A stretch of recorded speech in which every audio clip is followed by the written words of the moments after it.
The Haunting of Dead Man's Isle. It was a crisp autumn evening when 5 friends, Jack, Sarah, Emily, Mark, and Ben, decided to set sail for Dead Man's Isle. The island, long abandoned and shrouded in mystery, had a notorious reputation. Legends spoke of spirits, curses, and unspeakable horrors, but the thrill-seekers were undeterred. They wanted an adventure, and Dead Man's Isle promised one like no other. Chapter 1: The Arrival.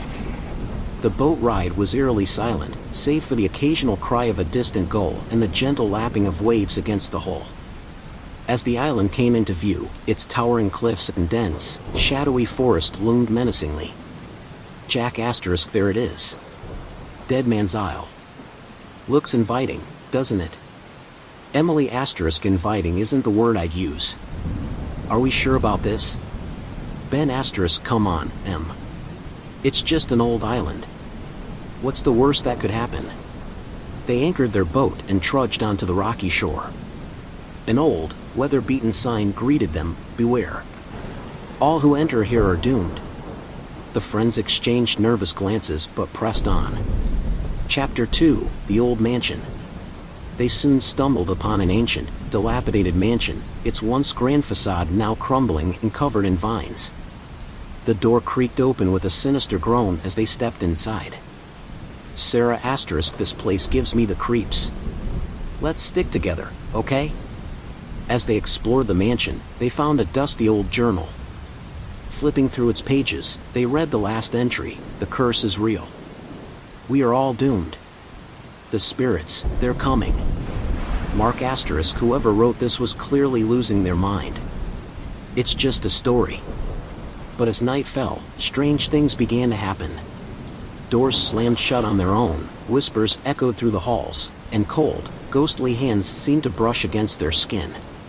Chapter 3: The Seance. Determined to uncover the truth, Sarah suggested a seance. Sarah *, if there are spirits here, maybe we can communicate with them. Find out what they want. They gathered around an old, wooden table, holding hands as Sarah began to chant. The air grew cold, and the candles flickered wildly. Suddenly, the table shook violently, and a ghostly apparition appeared.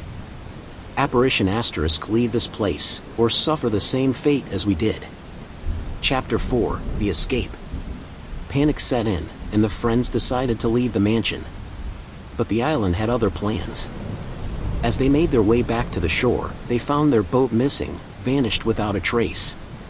Jack *, this isn't happening. We're trapped. Desperation turned to terror as they heard inhuman growls and saw shadowy figures moving in the trees. The island was alive with malevolent spirits, and they were closing in. Chapter 5: The Sacrifice. The friends ran, but there was no escape. One by one, they were picked off by the vengeful spirits. Emily was the first to go, dragged screaming into the darkness. Mark and Ben soon followed, their terrified cries echoing through the night. Sarah *, we have to find a way off this island. There has to be a way. In a final, desperate bid for survival, Sarah and Jack discovered an old rowboat hidden in a cave. As they paddled furiously, they felt the icy grip of the spirits pulling them back. Chapter 6: The Twist. Just as they thought they were free, Sarah turned to Jack, her eyes wide with horror. Sarah *, Jack, your face. Jack looked down to see his reflection in the water. His skin was pallid, his eyes sunken, and his body was slowly fading away. The curse of Dead Man's Isle had claimed him. Jack *, no, this can't be happening. With a final scream, Jack vanished, leaving Sarah alone in the boat. She rowed back to the mainland, her mind shattered by the horrors she had witnessed. But as she stepped onto solid ground, she realized the terrible truth. She was no longer alive. The curse had claimed her too, and she was now bound to the island, another lost soul doomed to haunt Dead Man's Isle forever. Chapter 7: The Haunting. Years passed, and Dead Man's Isle remained as mysterious and terrifying as ever. New legends emerged about the group of friends who had vanished, their spirits now part of the island's dark history. Visitors occasionally reported seeing ghostly figures on the shore, hearing distant screams, and feeling an inexplicable sense of dread. But no one ever dared to stay long. Dead Man's Isle was a place of death and despair, a haunted island where the living were never welcome and the dead never left. Chapter 8: The New Arrivals.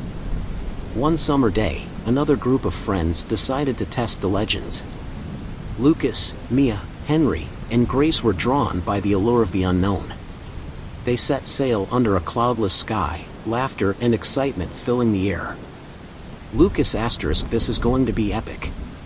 We'll prove those old ghost stories wrong. As they approached the island, the atmosphere shifted. The once clear sky darkened, and a chill settled over the water. An ominous feeling gripped them as they docked and ventured onto the shore. Mia *, I don't like this. Maybe we should turn back. Henry *, don't be silly. We've come this far. Let's see what's out there. Chapter 9: The Discovery. Exploring deeper into the island, they stumbled upon the same mansion Jack and his friends had entered years before. The door, still ajar, seemed to beckon them inside. Grace *, this place looks ancient. I wonder who lived here. As they wandered through the decaying rooms, they found remnants of the previous group, a backpack, a camera, and the dusty journal. Flipping through the journal, they read about the horrors that had unfolded. Lucas *, this can't be real. They were just trying to scare us. But as night fell, the spirits of the island began to stir once more. The mansion groaned under the weight of its dark history, and the friends felt an unshakable presence watching them. Chapter 10: The Descent. Determined to uncover the truth, Lucas suggested splitting up to cover more ground. Reluctantly, they agreed, each taking a different part of the mansion. Grace *, be careful, everyone. Shout if you see anything. As they explored, the hauntings grew more intense. Mia heard whispers calling her name, Henry felt icy fingers brushing against his skin, and Grace saw fleeting shadows darting through the halls. Chapter 11: The Confrontation. Lucas, in the basement, found an old, ornate mirror. As he gazed into it, the reflection twisted into a horrifying visage, the face of Jack, tormented and decayed. Lucas *, who are you? What do you want? Jack's ghost *, you shouldn't have come. The island won't let you leave. Panic-stricken, Lucas ran to find his friends, but the mansion seemed to shift and change, turning into a maze of endless corridors and locked doors. He heard their distant cries, but they were always just out of reach. Chapter 12: The Revelation. Meanwhile, Mia found herself in the attic, where she discovered a hidden door leading to a small, secret room. Inside, she found Sarah's ghost, her eyes filled with sorrow. Mia *, please, help us. How do we escape? Sarah's ghost *, there is no escape. The curse binds us all. But you must find the heart of the island. Only then can you hope to break free. Chapter 13: The Heart of the Island. Regrouping, the friends followed Sarah's instructions, venturing into the forest at the island's center. The trees seemed to whisper secrets, and the path twisted unnaturally. They reached a clearing where a massive, ancient tree stood. Its roots twisted and gnarled, and at its base, they found an old, stone altar. Henry *, this must be it. What do we do now? Chapter 14: The Ritual. Grace remembered the journal's final entry, describing a ritual to appease the spirits. They gathered items from their surroundings, stones, twigs, and an old, rusted knife. Grace *, we need to offer something. Something precious. Reluctantly, Lucas cut his palm, letting the blood drip onto the altar. The ground trembled, and a chilling wind swept through the clearing. Chapter 15: The Spirit's Wrath. The spirits of the island emerged from the shadows, their faces twisted in anger and sorrow. The friends stood their ground, determined to break the curse. Mia *, we're sorry.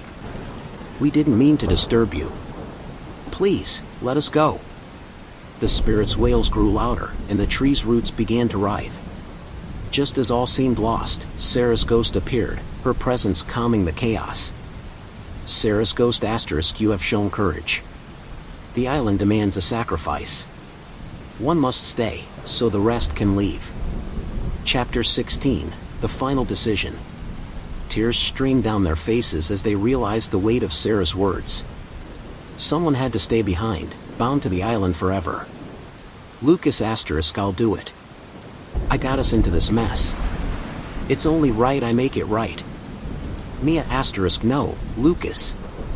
We can find another way. There has to be another way. Henry *, maybe we can all stay together. We can figure it out.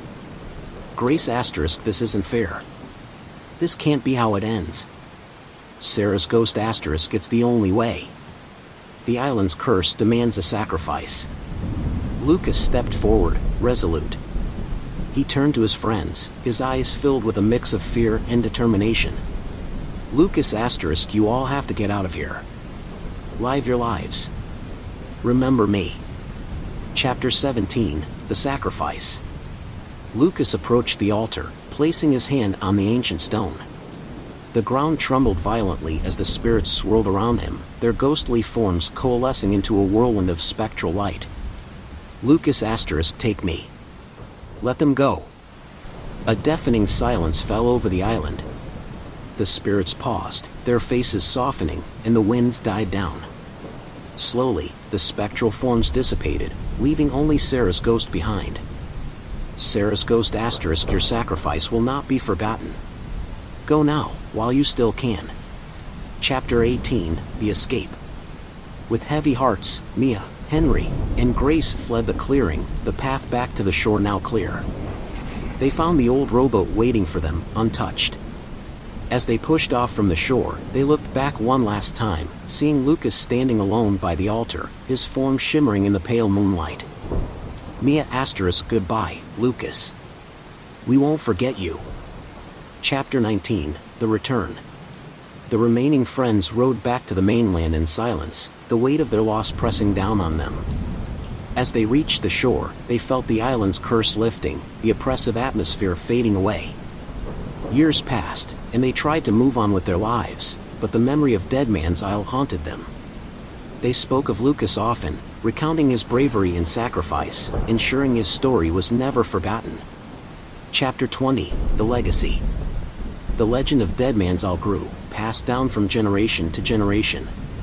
It became a tale of warning, a story of the island's dark curse and the spirits that demanded their due. But it also became a story of courage, sacrifice, and the unbreakable bond of friendship. Mia, Henry, and Grace eventually moved away, trying to escape the haunting memories. But each year, on the anniversary of their escape, they returned to the shore, lighting a candle in memory of Lucas and the friends they had lost. Chapter 21, The New Threat. Decades later, a new group of thrill-seekers arrived, drawn by the legends of Deadman's Isle. They were young and reckless, just like Lucas and his friends once were. As they set sail, Mia, now an old woman, watched from the shore, a knowing look in her eyes. Mia *, they'll never learn. The island always demands its due. Epilogue. Deadman's Isle remains a place of mystery and terror, where the living are never welcome, and the dead never leave. The island waits, its curse undiminished, for the next group of adventurers to test their fate against its dark, malevolent spirits.